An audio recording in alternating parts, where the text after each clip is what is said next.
There's a certain kind of hero we don't talk about. The one who doesn't arrive first. Who doesn't slay the dragon, solve the riddle, or stand victorious in the spotlight. This hero waits. They linger on the edge of history. Polite, patient, hopeful that their moment will come. In most stories, that hero never gets written. But in Dark Souls, they do. His name is Sigmeyer of Catarina. At first glance, he's the comic relief. An onion-shaped knight with a halting voice and a knack for getting stuck. He greets you cheerfully, thanks you profusely, and always seems to be a little behind. In any other game, he would be the joke, a gag, a harmless traveler on a predictable arc. But Dark Souls doesn't tell stories like other games, and Sigmeyer is not a joke, he's a tragedy. Because Dark Souls is a world that does not reward kindness. It forgets smiles. It buries good intentions beneath rot and regret.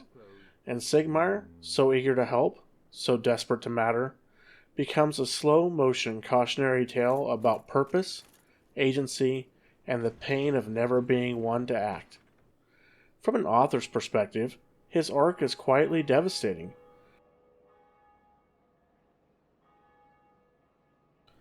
Not because he falls, but because we help him fall.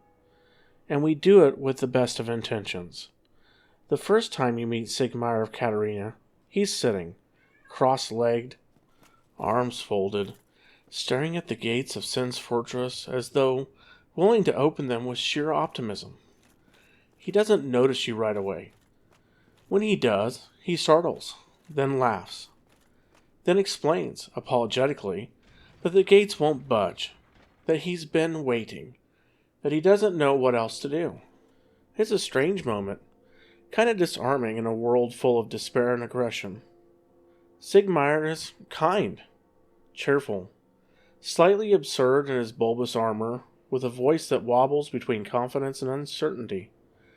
He thanks you for simply listening to him, and when you inevitably open the gate, triggering the fortress's activation, it's not because he asked, it's because you chose to do so.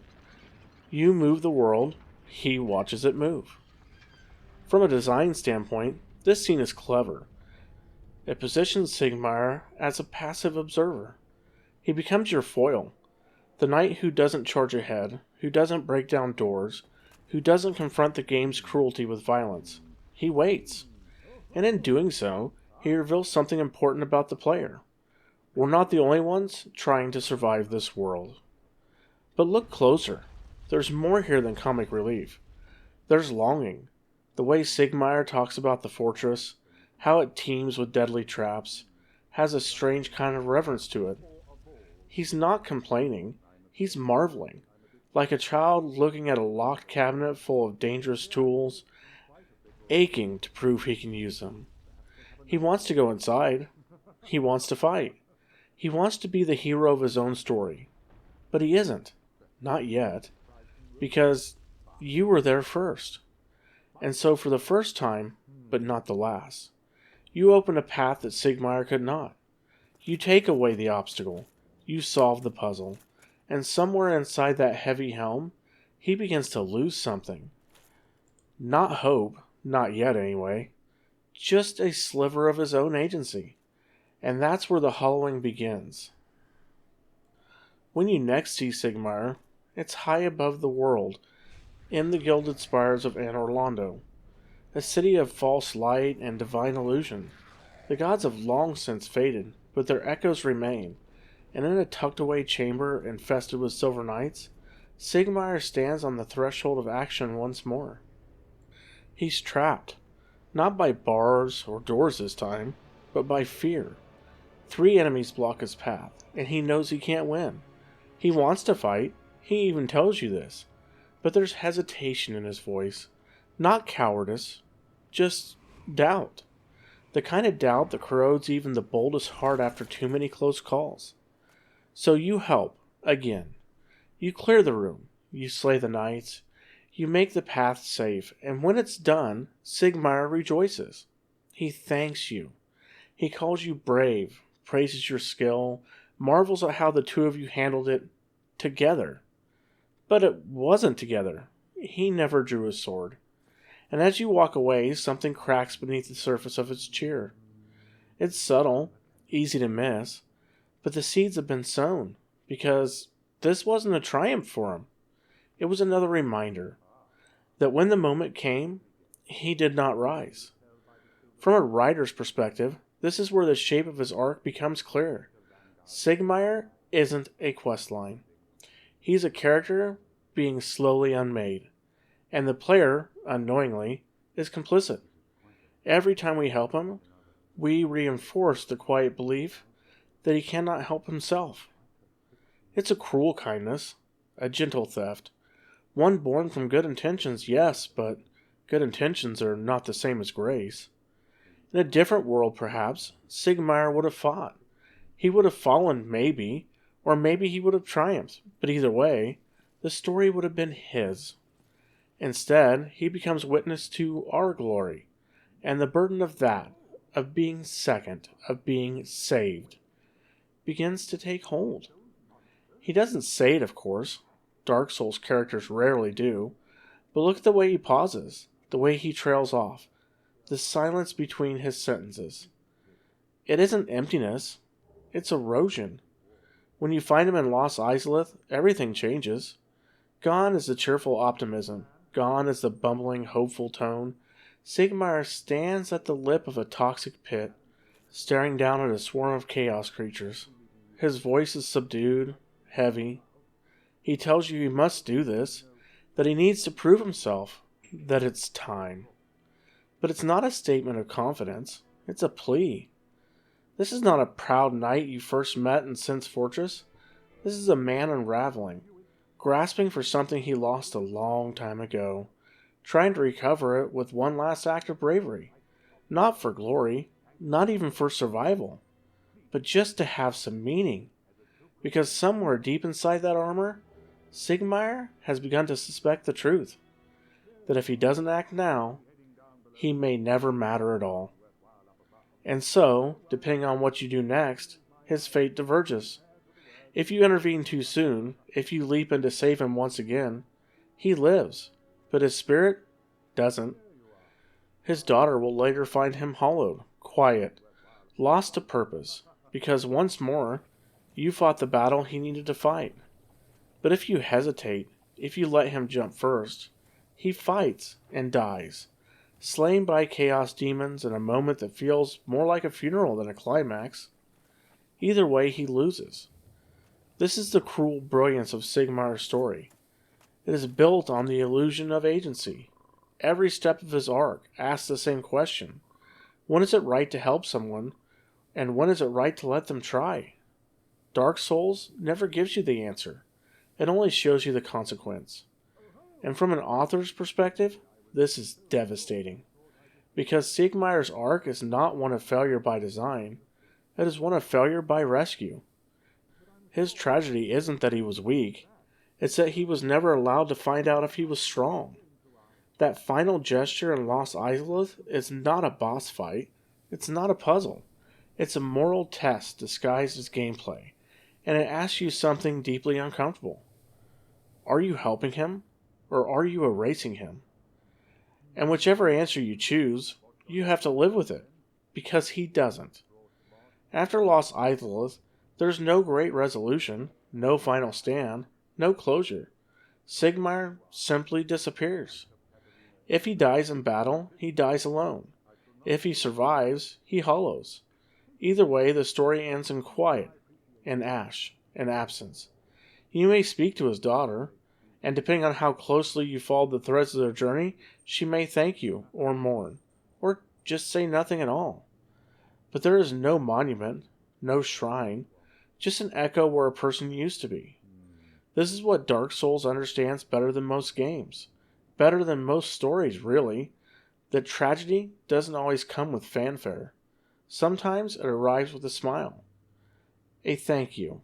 A final, hopeful nod from someone who didn't realize their role had already been written out of the story. Sigmeyer is not defeated by a boss. He is not betrayed by a villain. He is undone by kindness, by the well-meaning hand of a player who thought they were helping. but never stopped to ask what that help was costing him.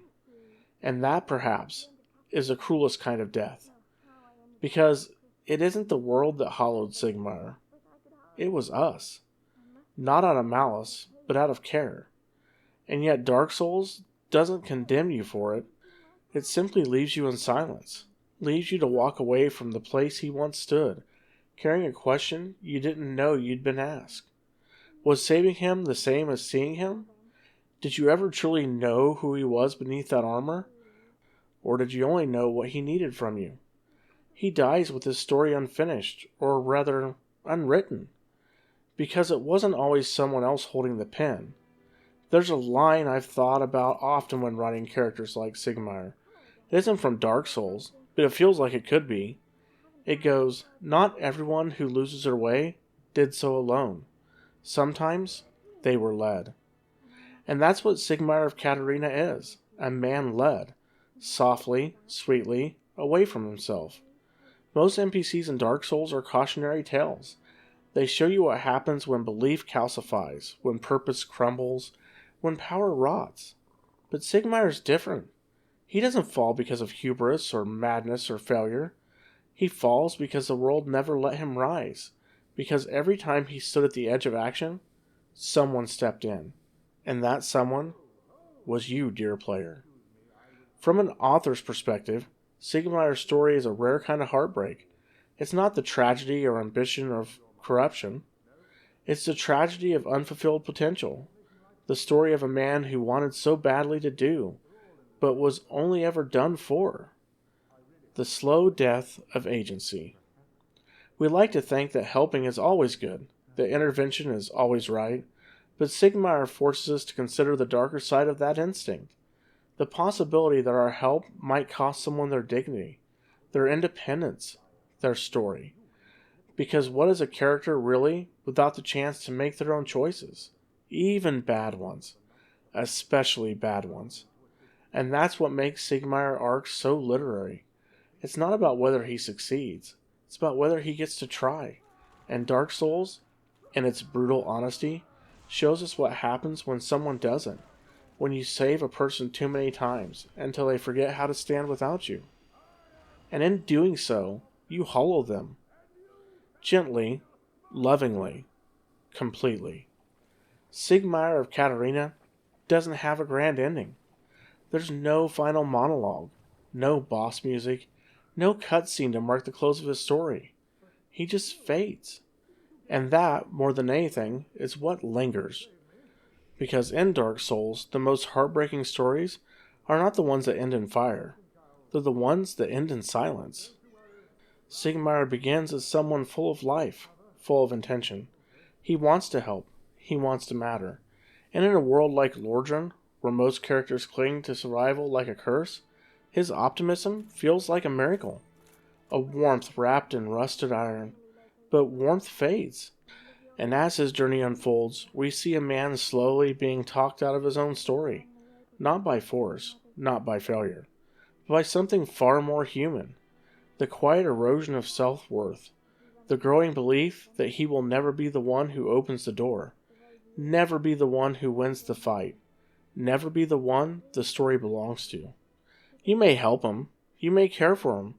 You do what feels right, and it breaks him. Because sometimes a person needs more than rescue. They need the chance to prove themselves, to bleed, to try, to fail on their own terms. But Dark Souls doesn't stop you. It never tells you what the right choice is. It just shows you the aftermath. A dead knight in a pit of chaos, a hollow body slumped in the dark, a daughter searching for a father whose story was never truly written. And it asks you, quietly, without accusation, were you saving him? Or were you stealing the one thing he had left? The right to fight. The right to fall. The right to be remembered not as someone who was helped, but as someone who tried. Sigmeyer was never meant to be a legend. He was never the first to arrive. But in the space between your victories, in the pause between bonfires, he was there, sitting, thinking, and hoping. A reminder that not every hero needs to win. Some just need to matter. And in the end, Maybe that's all any of us are trying to do.